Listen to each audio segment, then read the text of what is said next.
All right, so for shelf seven, we're gonna start off with It Follows. I'm not a big fan of that film, although I liked the concept of it. If you're not familiar, basically, it's a ghost story where the ghost is actually transmitted through sexual activity, and it's a neat, it's a neat concept, but for whatever reason, it just didn't grab me that well. I think if it was made better uh, by someone else, perhaps I would have liked it more.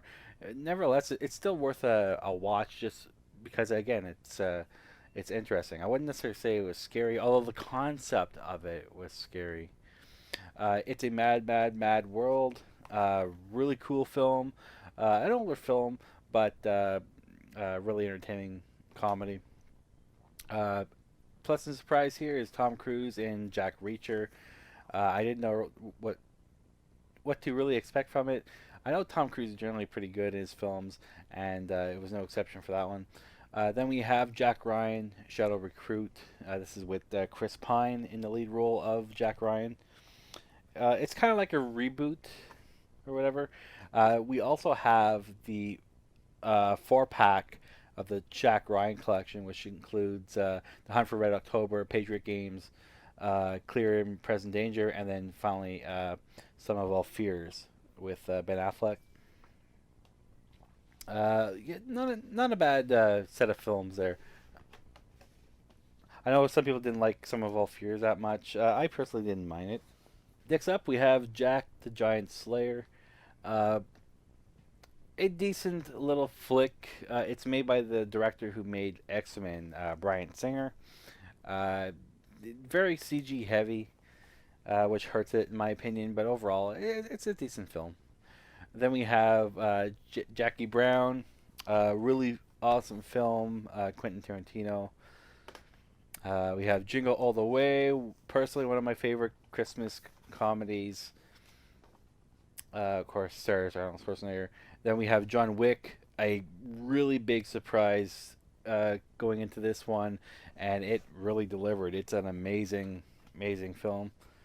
If you like action, just straight up action. There's not a lot of story to it, just straight up action. It's a great film for that. Then we have Joyful Noise. I never actually watched that one.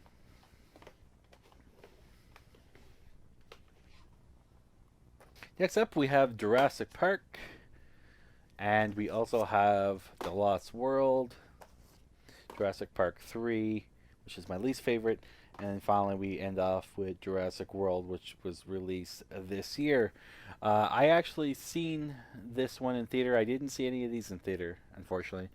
I really liked, well, I love Jurassic Park, the original.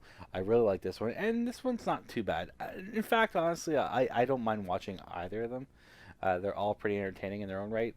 At the end of the day, it's dinosaurs, and dinosaurs are pretty awesome. Next up, still unopened, we have The Karate Kid. This is with Jaden Smith and Jackie Chan. Apparently, it's a really good remake. That's one reason why I bought it. I just haven't had time to watch it. Then we have Kick Ass, and then we also have Kick Ass 2. First one's definitely better than the second one, although both are entertaining. Then we have Steelbook editions of Kill Bill Volume 1 and 2. So kind of a neat little summer movies there. They're all kind of like martial arts kind of movies. We also have here, we have Killer Elite. A decent film, although you would expect with all the people that are in it, it would be a lot better, and it just wasn't for me. Uh, just gonna hold that up there. There we go. We have the original 1933 King Kong. It's a cool digibook. We have King Kong versus Godzilla, and then we have the sequel, King Kong Escapes. And then we have King Kong, the Peter Jackson remake. Really cool, although to be fair, it's a little long.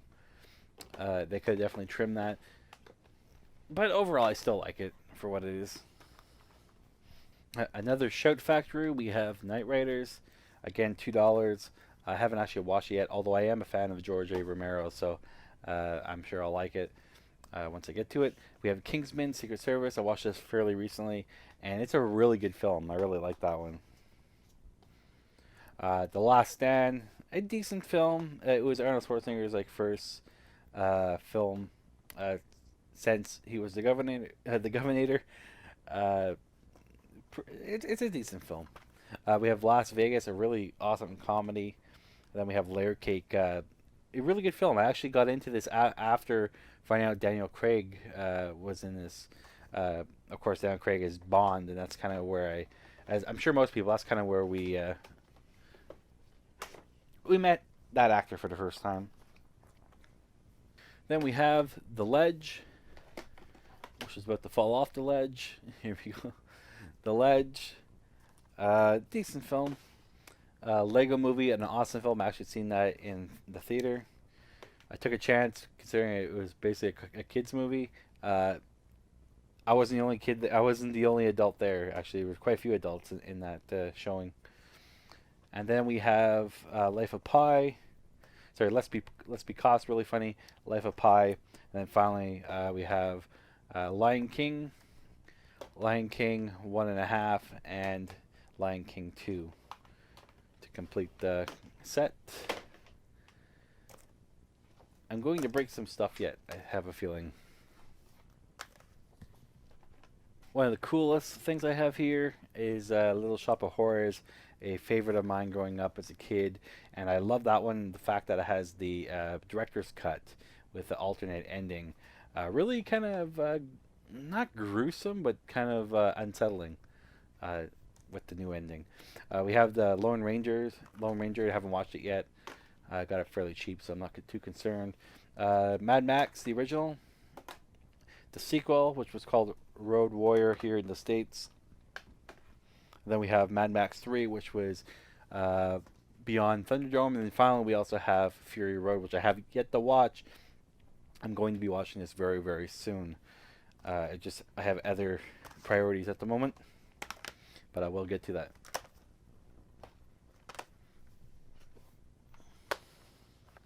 Next up, we have a horror film, Mama. A decent film. It wasn't super scary like I thought it'd be, but it was an interesting film. And that's the thing with a lot of horror movies. Like, I don't have to have them necessarily scary as long as they keep my interest. One movie that kept my interest was The Man from U.N.C.L.E. A pleasant surprise. I didn't know what to make of it.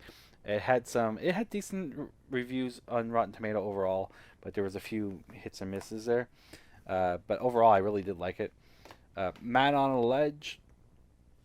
A decent little thriller. We have The Mask. Jim Carrey at his finest, in my opinion. Then we have The Matrix. And then we follow that up with Reloaded with custom cover, and then Matrix Revolutions also with custom cover.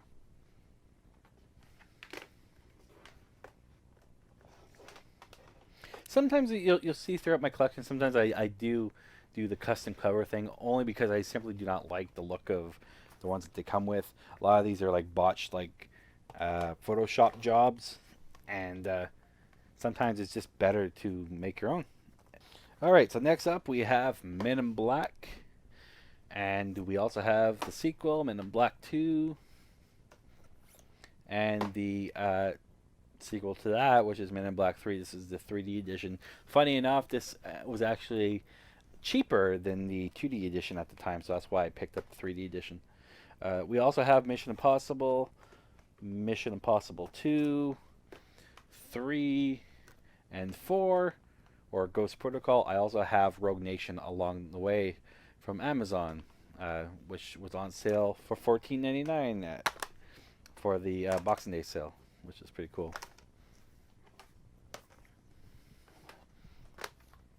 Next up, we have a duo here. We have Monsters, Inc., and then the sequel, Monsters University. Of these two, the first one's the better version, although both of them are entertaining in their own way. And then we have some more movies here, of course. We have Monuments Men. I liked it overall. There were some boring bits, but for the most part, it was pretty entertaining. And then we have Moonrise Kingdom. I actually bought this for my father, but he ended up having a copy, so I ended up just keeping it. Uh, Mrs. Doubtfire, classic. Robin Williams, and unfortunately passed away, and he will definitely be missed. But at least we have some of his movies, including, like I said, Mrs. Doubtfire. We have The Muppets, Most Wanted, with slipcover. I actually got this from Target, fairly cheap. I can't remember the exact amount though. Then one of my favorites by Joe Pesci is My Cousin Vinny, a hilarious court comedy drama kind of thing. Highly recommend it. One of, if not my favorite, Christmas time comedies. It's National Lampoon's Christmas Vacation. Chevy Chase is absolutely hilarious in this one. Randy Quaid's awesome in this one. Just everyone is really cool in that. Really hilarious. Another decent movie here is Need for Speed. I didn't know what to think of it. I thought it'd be trying to do like a lot of like Fast and Furious, and to some extent it does. But it is also its own movie, and I thought it was decent. And the coolest thing is actually supposedly it's loosely based on the Need for Speed game. Then we have Neighbors, decent comedy. Night of the Museum, and then Battle of the Smithsonian, and then we have the sequel to that, which is Secret of the Tomb. Right there. Of course, I haven't actually took the sticker off because I just recently got that. I like those films. They're pretty entertaining. And at the end of the day, that's what you want, right? You want your films to be entertaining. It doesn't matter what anybody else thinks. As long as it pleases you, that's all that matters. One of my favorite is kind of like a cult classic. It's Night of the Comet. It's cheesy, but it's cheesy in a good way. Definitely of that time. Then we have the Japanese release, or the Habanat release of George A. Romero's Night of the Living Dead, the 40th anniversary edition. What's cool about this is the only way to get this edition, which is loaded with extras. It's the only way to get this one in Blu-ray is getting the Japanese release. And I think overall, with tax and everything, I think I got it for like 14 bucks Canadian, so I couldn't really complain there. Then we got the sequel, which is Dawn of the Dead, just a regular Anchor Bay edition. Hopefully they come out with a new release. Speaking of a new release, they came out with a new release of Day of the Dead. That was released last year, I believe, by Scream Factory. Loaded with extras. Then we have Land of the Dead, Diary of the Dead, and then finally Survival of the Dead. The last two are not great films, although I think this one's definitely a lot better one than this one. This one went more for comedy, and I don't quite know why. Like, I know a lot of the George A. Romero had comedy elements in it, but that went straight up comedy for me, and I don't, I didn't like it that much. All right, another Christmas/Halloween film, depending on how you view it. It's A Nightmare Before Christmas. Tim Burton's A Nightmare Before Christmas. Although, funny enough, a lot of people don't realize that he didn't actually direct this film. I think he wrote the screen treatment or something like that, and he produced it, obviously. Really good film. And then we have Nonstop, a nice, different version of a Liam Neeson action film. It's more thriller than action. Really cool film. Pierce Brosnan, the closest he'll ever be to Bond again is in the November Man. I hope they do make a sequel. I don't know how well it did. Really cool. It's like a gritty take on like the James Bond character for me. We have The Nut Job here, pretty funny animated film. Then we have Oblivion here with Tom Cruise and Morgan Freeman. A decent sci-fi film.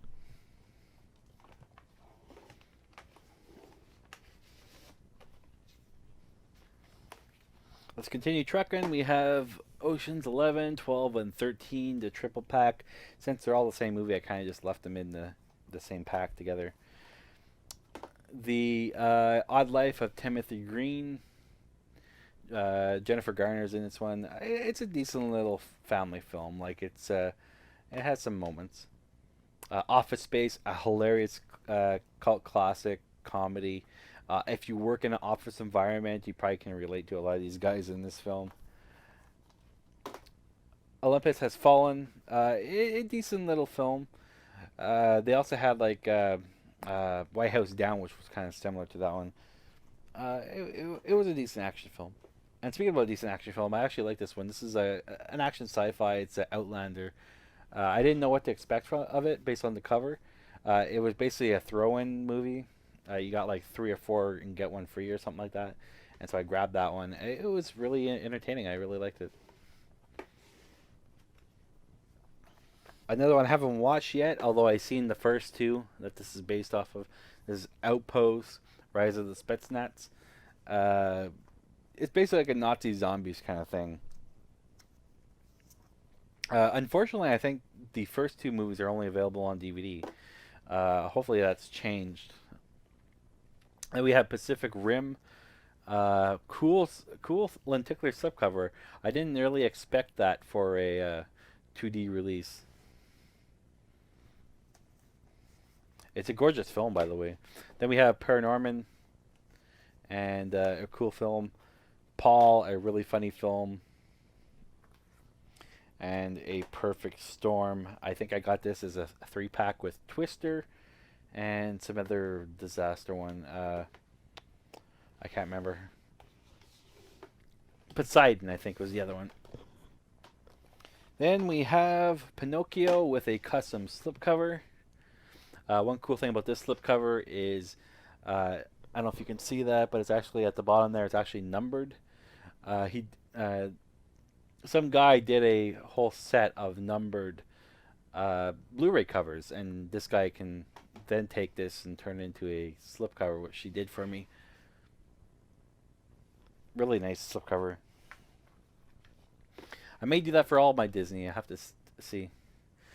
Planes, Trains, and Automobiles. A Great Thanksgiving. Some people, it's actually Thanksgiving, but some people consider it like a Christmas movie as well.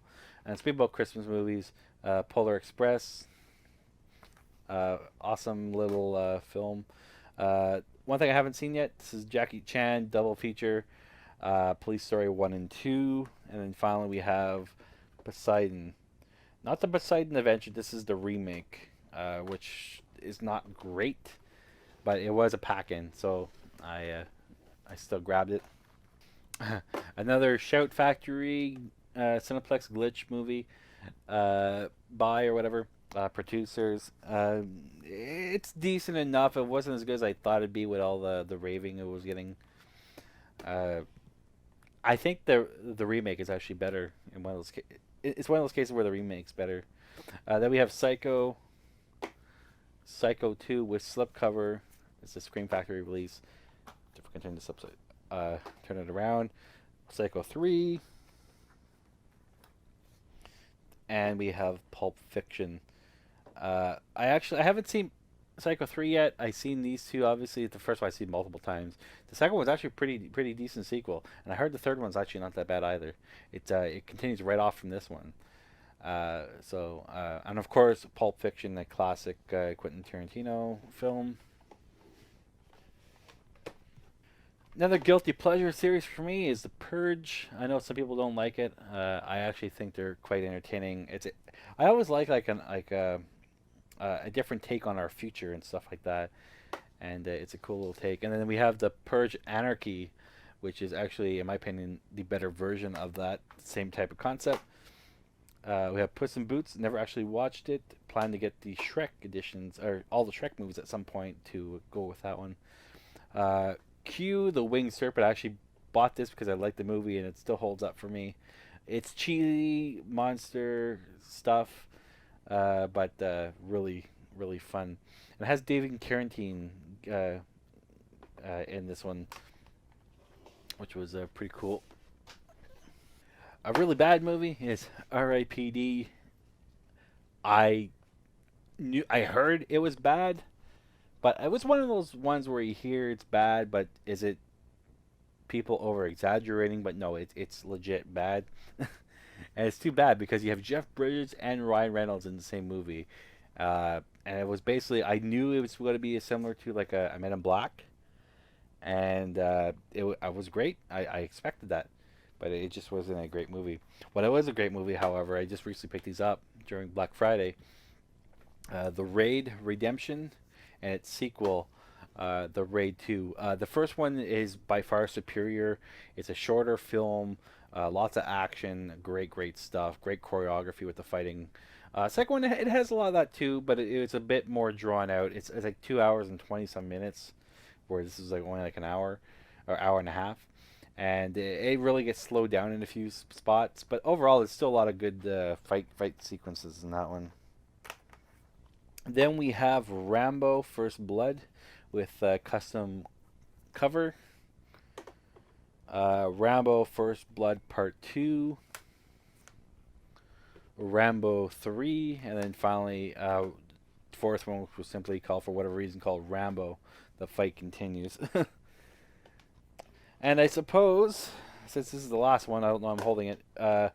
We have Reach Me here with Stallone, Thomas Jane, and Kelsey Grammer. I don't honestly don't know quite what it is about. I thought it was gonna be an action movie, that's why I picked it up. I haven't actually watched it though, and I don't think it is an action movie. I think it's supposed to be like a drama or something like that. But of course, I will check all these out at some point.